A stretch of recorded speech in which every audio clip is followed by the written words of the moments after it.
Good morning, church. I've been asked just to share my journey to faith with you all, and so I thought we'll delve in and I can share my story with you. I think my story starts probably at the beginning with me always kind of believing there was a God. I can't think of a time when I did not believe that God existed and that He created everything and that He was God. And that's interesting because that probably is a deep foundation of my faith that I haven't really thought about too much, but I've always known that there was a God. But then I went to a Presbyterian church, a very traditional Presbyterian church where it was hymns and it was cantations and we would say the holy prayers and we'd do the things. And as a child it was quite interesting because seemed like an old person service, and as a younger person I could never connect with it. I could never really identify with it, and to be honest I hated it.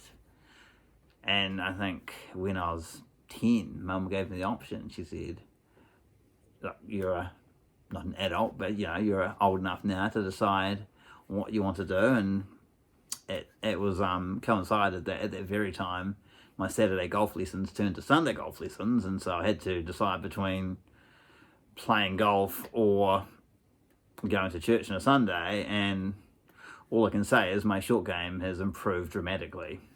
And so of course I decided that church wasn't for me at that time, because at that time I couldn't identify with the services I was going to. I couldn't identify with the God I now know. And so I made the choice to move away. And at the time it was a nothing choice. I just thought, God's real. Later I'll kind of identify with him and I'll find him, and I will I'll get to know him later. I think a lot of us have probably had that whole, I will make that decision later. And so I went off and I lived my life, and I was probably a lot like the prodigal son in some aspects. Like the prodigal son, I never doubted that my father existed.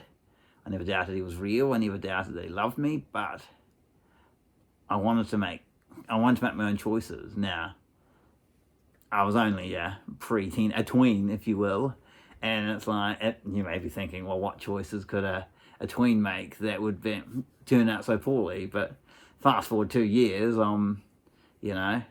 hanging out in parks, smoking, drinking bourbon, and occasionally stealing cars until the police got involved, the family got involved, and I had to do some soul searching, if you will, and turn my life around. And I think in those 2 years, it's funny how the devil can come in and so quickly just rob and steal what should be an innocent youth, because I let him.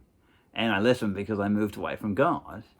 And I made choices as well, but it's interesting how you can be influenced by the people around you. And if those people aren't Christians, then those influences can be quite different. And so I think that took me to about 13. And then at 13, I was doing the milk run with my friend Mark, and his parents were Christians, and they made him go to a youth group.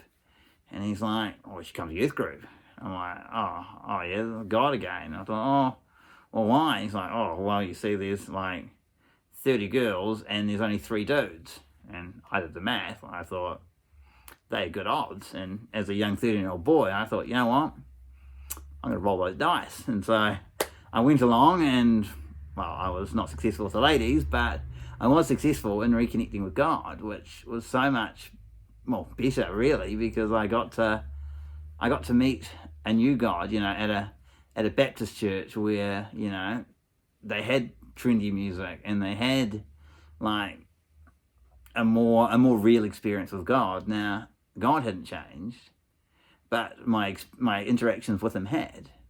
And so for me, that really opened my eyes to who God was. Now, that's not to say I cleaned my life up completely. It was a journey I went on, but I really kind of opened me up to see that I'd only seen God as this one thing because my one experience had told me that. And I think so often we take our one experience of God, our one encounter, whether it be if through a friend or through our childhood church experiences, and then that's the filter by which we judge God. And that's so unfair because so often we just haven't met the way that's right for us to meet God.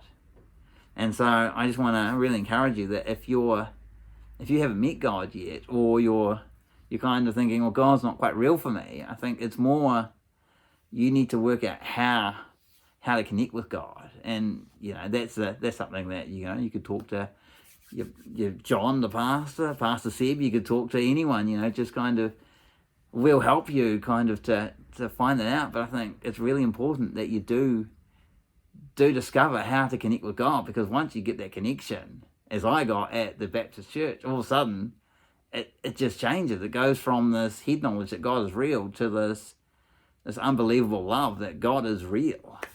And that's kind of how I came to know God, and that's how I came to have a relationship. But when it comes to faith is growing through hardship.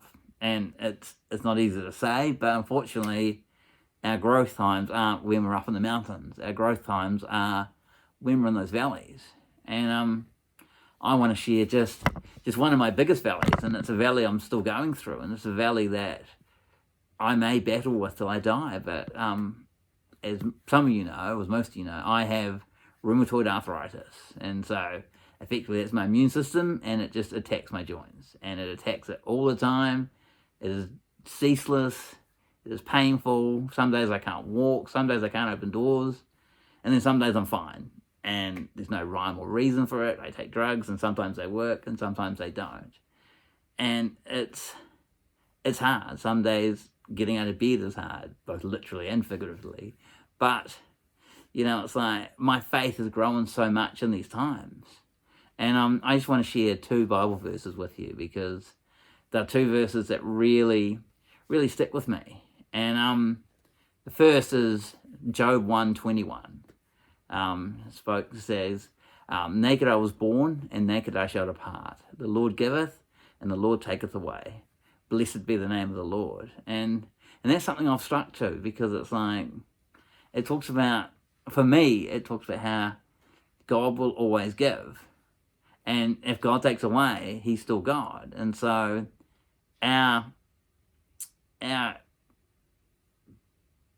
time right now, like where we are, shouldn't determine how we view God, because God is bigger than that. And if God can heal me, but if he doesn't, there's a reason for that, or there's a purpose in that, and I believe that, and I trust in God. And so if God wants me to grow through this, and you do grow in hardship, if your faith is real, because it's not easy to be a Christian when things aren't easy. And I know this more than I know this, and so I want to encourage you as well, if you're really struggling. And this lockdown may cause a lot of people to struggle. This lockdown's been hard, and you may not have a job, you may not have security, you may not have all these things, and just like me with my health, it's like you can wonder what's going on, like where's God in this? But once again, the Lord giveth and the Lord taketh away, but God is still God.